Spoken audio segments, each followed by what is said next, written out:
나는 22살이었습니다.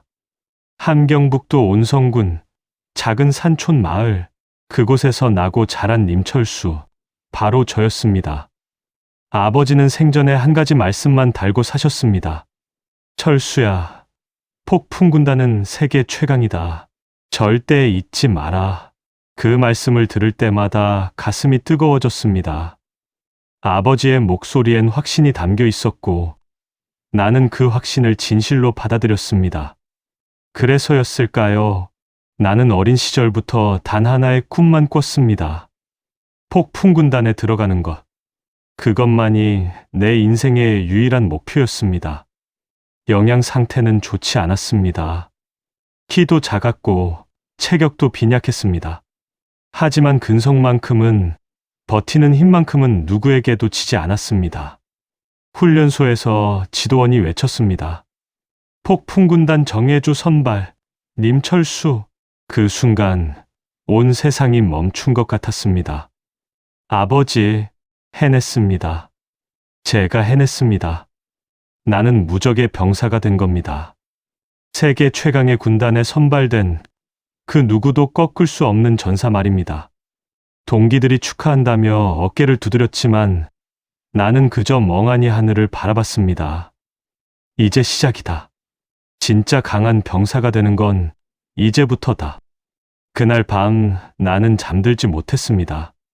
가슴 속에서 뜨거운 무언가가 끓어올랐고 나는 그것을 자부심이라 불렀습니다. 세상에서 가장 강한 군단, 그 안에 내가 있다. 이보다 더 큰 영광이 어디 있겠습니까? 훈련은 혹독했습니다. 새벽 5시, 기상 나팔 소리와 함께 하루가 시작됐고 밤 11시가 되어서야 막사에 들어올 수 있었습니다. 행군, 사격, 격투, 그리고 끝없는 구보. 동기들은 하나둘 쓰러졌고 어떤 이들은 몰래 눈물을 훔쳤습니다. 하지만 나는 달랐습니다. 나는 묵묵히 버텼습니다. 이야기가 마음에 드셨다면 구독, 좋아요 누르고 계속 시청해주세요. 왜냐고요? 나는 폭풍군단의 병사니까요. 세계 최강의 전사가 될 사람이니까요. 지도원이 훈련장 앞에 서서 외쳤습니다. 일당백. 우리는 일당백의 전사다. 적 100명을 상대할 수 있는 자만이 이 군단에 남는다. 그 구호가 귓가에 울려 퍼질 때마다 나는 온몸에 전율이 일었습니다. 일당백, 그래, 나는 그런 병사가 될 거야. 어느 날 저녁, 동기 혁진이 내 옆에 털썩 주저앉으며 말했습니다. 철수야, 솔직히 말해서 이거 너무 힘들지 않냐? 우리 언제까지 이래야 하는 거야? 나는 혁진을 똑바로 바라봤습니다. 힘들어도 버텨야지. 우리는 폭풍군단이잖아. 세계 최강이라고. 그래도는 없어. 나라가 우릴 필요로 하는 순간이 올 거야. 그때 우리가 앞장서는 거지. 혁진은 한숨을 쉬며 고개를 끄덕였습니다. 나는 그의 어깨를 가볍게 두드렸습니다. 그날 밤 막사 천장을 바라보며 생각했습니다. 나는 빈곤한 집안에서 태어났습니다. 아버지는 일찍 돌아가셨고 어머니는 힘든 노동으로 하루하루를 버텼습니다. 내게 성공이란 무엇일까요? 좋은 집, 돈, 권력? 아니었습니다. 나에게 성공은 나라가 자랑스러워하는 병사가 되는 것이었습니다. 그것만이 유일한 희망이었습니다.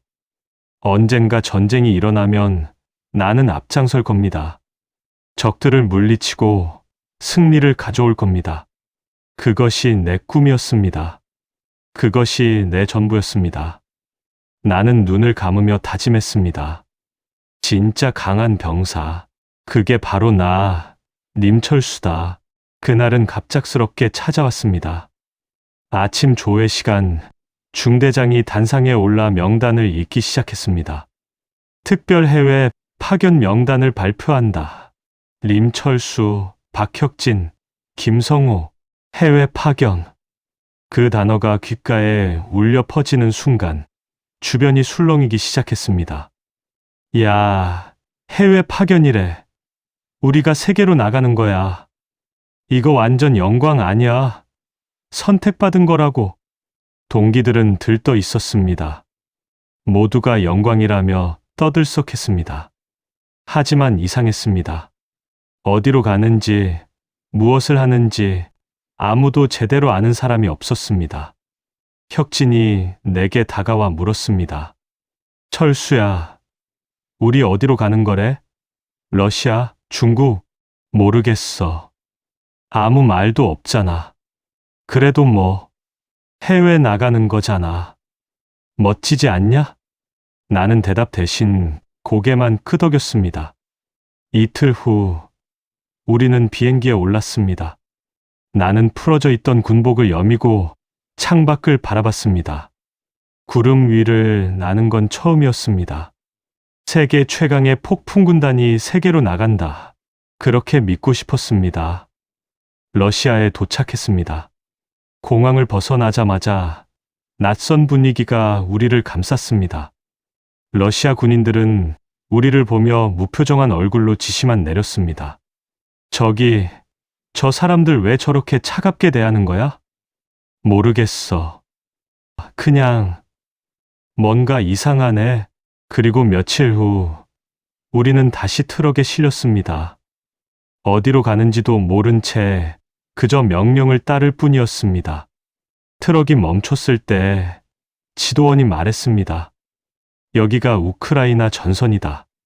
너희는 오늘부터 실전 배치다. 우크라이나, 전쟁, 실전. 그 단어들이 머릿속에서 맴돌았습니다. 나는 주변을 둘러봤습니다. 폐허가 된 건물들, 먼 곳에서 들려오는 포성, 그리고 긴장된 표정의 병사들. 이게 전쟁인가? 아니, 잠깐. 이게 그동안 배운 그 전쟁이 맞나? 가슴 한편에서 무언가가 조여오기 시작했습니다. 그것은 기대와 현실 사이의 균열이었습니다. 나는 처음으로 두려움이라는 감정을 느꼈습니다. 첫날 밤이었습니다. 우리는 참호 속에 웅크리고 앉아 있었습니다. 차갑고 축축한 흙 냄새가 코를 찔렀고 어둠 속에서 들려오는 소리 하나하나가 심장을 두드렸습니다. 그때 하늘에서 이상한 소리가 들렸습니다. 윙윙. 저게 뭐야? 비행기 소리 아닌데. 혁진이 떨리는 목소리로 물었습니다. 러시아 병사가 급하게 소리쳤습니다. 드론이다. 엎드려. 드론. 그 순간 하늘에서 폭발음이 터져 나왔습니다. 쾅쾅. 흙먼지가 사방으로 튀었고 비명 소리가 어둠을 찢었습니다. 나는 본능적으로 땅에 얼굴을 박았습니다. 온몸이 떨렸습니다. 이게 대체 뭐지? 이게 전쟁이라고? 폭격이 멈추고 우리는 천천히 고개를 들었습니다. 불과 10m 떨어진 곳에 있던 병사 하나가 쓰러져 있었습니다. 움직이지 않았습니다. 혁진이 헛구역질을 했고 나는 그저 멍하니 그 광경을 바라봤습니다. 며칠이 지났습니다. 우리가 배운 것들은 하나도 쓸모가 없었습니다. 격술, 은밀 침투, 기초 화기술, 드론은 우리가 어디 있는지 정확히 찾아냈고 열감지 장비는 어둠 속에 숨은 우리를 적나라하게 드러냈습니다. 한밤중 참호 속에서 혁진이 속삭였습니다. 철수야, 우리 배운 거 다 쓸모없는 거였어. 일당백, 세계 최강, 그게 다 뭐야? 우린 그냥 표적일 뿐이잖아. 나는 대답할 수 없었습니다. 혁진의 말이 맞았으니까요. 우리는 강한 병사가 아니었습니다. 우리는 그저 시대에 뒤처진 병사들이었습니다. 그날 밤 나는 잠들지 못하고 하늘을 바라봤습니다. 별은 보이지 않았습니다. 구름과 연기만이 하늘을 덮고 있었습니다. 나는 우물 안개구리였습니다. 평생을 우물 안에서 살며 그 작은 하늘이 세상의 전부라고 믿었습니다. 아버지의 말씀도, 지도원의 구호도, 내가 가졌던 자부심도 모두 우물 안의 진실일 뿐이었습니다. 진짜 세상은 이렇게 넓고, 이렇게 무섭고, 이렇게 냉혹했습니다. 나는 처음으로 깨달았습니다. 나는 아무것도 몰랐구나. 진실을 전혀 모르는 채 그저 믿고 싶은 것만 믿고 살았구나.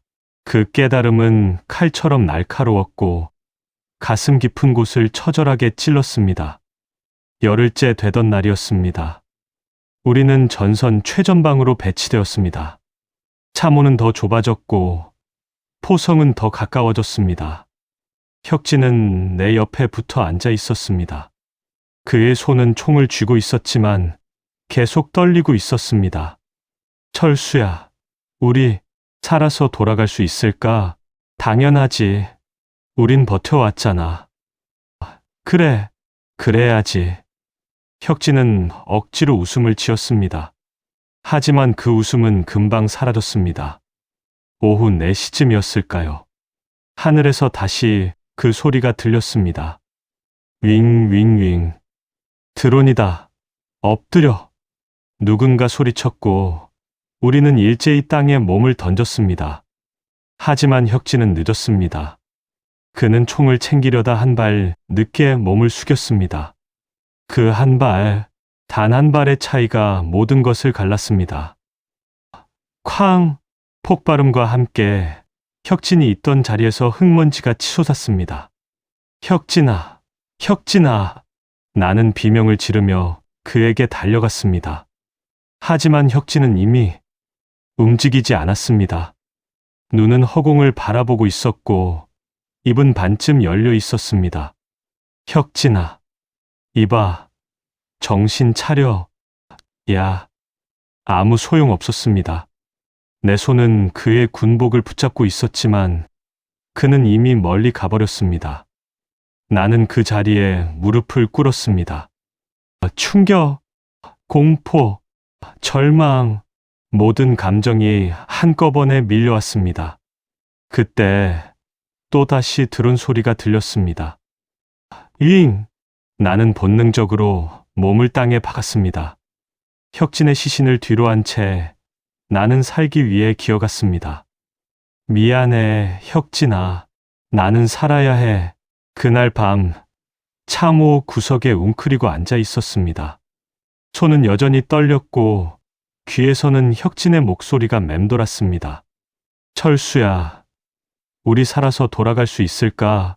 미안해. 나만 살아남아서 미안해. 하지만 그 순간 나는 깨달았습니다. 강함이란 무엇인가?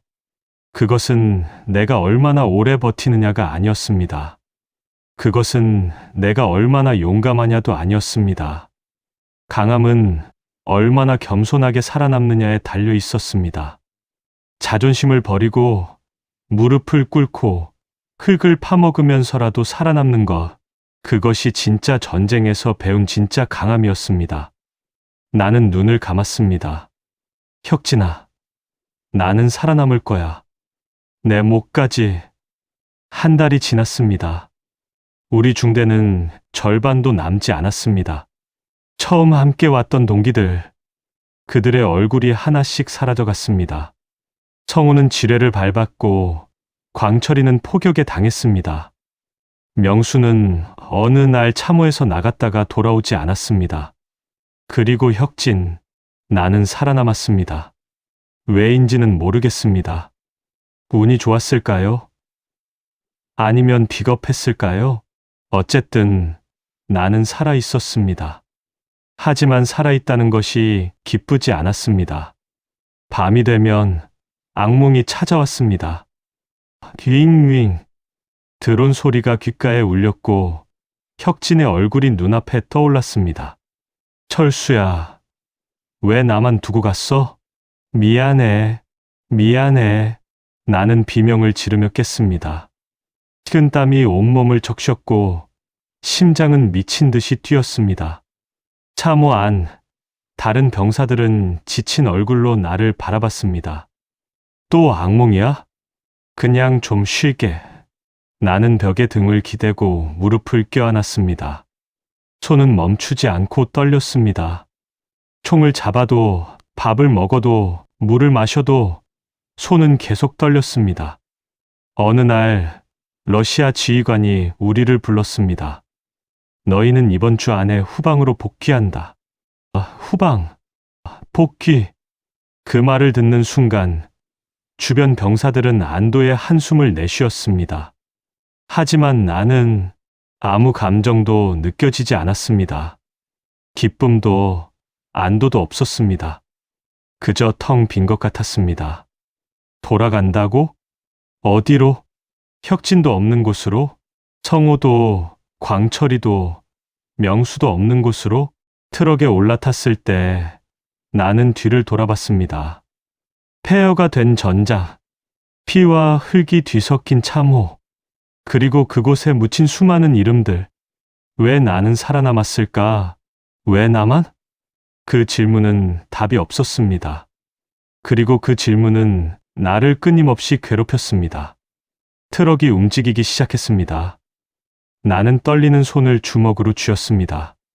하지만 떨림은 멈추지 않았습니다. 생존. 그것은 축복이 아니었습니다. 그것은 기쁨도 아니었습니다. 생존은 무거운 대가였습니다. 평생 짊어지고 가야 할 견딜 수 없이 무거운 짐이었습니다. 나는 눈을 감았습니다. 혁진아, 성호야, 광철아, 명수야, 미안해. 나는 살아남았어. 하지만 이게 정말 살아있는 걸까? 트럭은 계속 달렸고 나는 그저 흔들리는 대로 몸을 맡겼습니다. 돌아간다. 하지만 어디로 돌아가는 건지 나는 알 수 없었습니다. 평양에 도착했습니다. 공항을 나서는 순간 플래카드가 보였습니다. 혁명의 영웅들, 조국의 품으로. 그리고 박수 소리가 들렸습니다.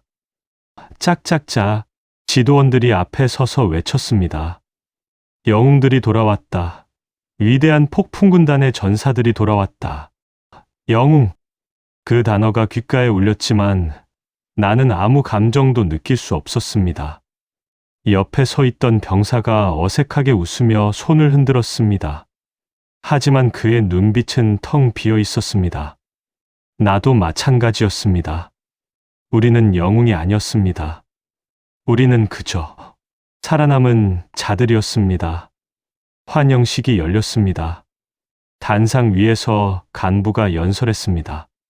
동무들은 국제주의 정신으로 위대한 승리를 쟁취했습니다. 동무들의 용맹은 온 세계에 떨쳤습니다. 승리? 용맹? 나는 그 말들이 허공에 떠다니는 것처럼 느껴졌습니다. 내가 본 것은 승리가 아니었습니다. 내가 본 것은 드론에 쫓기며 참호에 웅크린 병사들이었습니다. 내가 본 것은 혁진의 마지막 순간이었습니다. 내가 본 것은 영광도 승리도 아니었습니다. 연설이 끝나고 지도원이 다가와 물었습니다. 림철수 동무, 소감이 어떤가? 한마디 해보게. 나는 잠시 침묵했습니다. 무슨 말을 해야 할까요? 진실을 말해야 할까요? 드론이 우리를 사냥했다고? 우리가 배운 모든 것이 쓸모없었다고? 친구들이 개죽음을 당했다고? 영광입니다. 나는 짧게 대답했습니다. 그래, 그렇지. 우리 폭풍군단의 자랑이야. 지도원은 만족스러운 얼굴로 내 어깨를 두드렸습니다. 나는 고개를 끄덕였습니다. 그리고 아무 말도 하지 않았습니다. 며칠 후 제대 준비가 시작되었습니다. 막사에서 짐을 싸는 동안 한동기가 내게 다가왔습니다. 철수야, 너 괜찮아? 응, 너도 그렇구나. 나도 그래. 말을 못하겠어. 누구한테도. 그는 쓸쓸하게 웃었습니다. 나는 그를 바라봤습니다. 그의 눈빛에도 나와 똑같은 무게가 담겨 있었습니다. 우리는 진실을 알고 있었습니다. 하지만 그 진실을 말할 수 없었습니다. 말한다 해도 아무도 듣지 않을 것이기 때문이었습니다. 아니, 어쩌면 듣지 않는 것이 아니라 듣고 싶지 않은 것일지도 몰랐습니다. 나는 짐을 다 싸고 창밖을 바라봤습니다. 평양의 거리는 평온했습니다. 사람들은 웃고 아이들은 뛰어놀고 세상은 아무 일 없다는 듯 돌아갔습니다. 나는 그 평온함이 낯설었습니다. 그리고 허무했습니다. 나는 입을 다물었습니다. 침묵, 그것이 내가 선택할 수 있는 유일한 것이었습니다. 제대 후 나는 고향으로 돌아왔습니다. 함경북도 온성군. 내가 태어나고 자란 그 작은 산촌 마을. 어머니는 나를 보자마자 눈물을 흘렸습니다. 철수야, 살아 돌아왔구나. 네, 어머니. 어머니는 내 얼굴을 쓰다듬었습니다. 하지만 곧 손을 멈췄습니다. 너 많이 변했구나. 나는 대답하지 않았습니다. 변한 것이 맞았으니까요. 나는 더 이상 예전의 림철수가 아니었습니다. 마을 사람들은 나를 보며 말했습니다. 폭풍군단 나왔다며? 대단하네. 세계 최강이라고 하던데. 네, 자랑스럽겠어. 나라를 위해 싸우고 온 거잖아. 나는 애매하게 웃었습니다. 그리고 더 이상 그 이야기를 하지 않았습니다. 나는 밭일을 도왔습니다.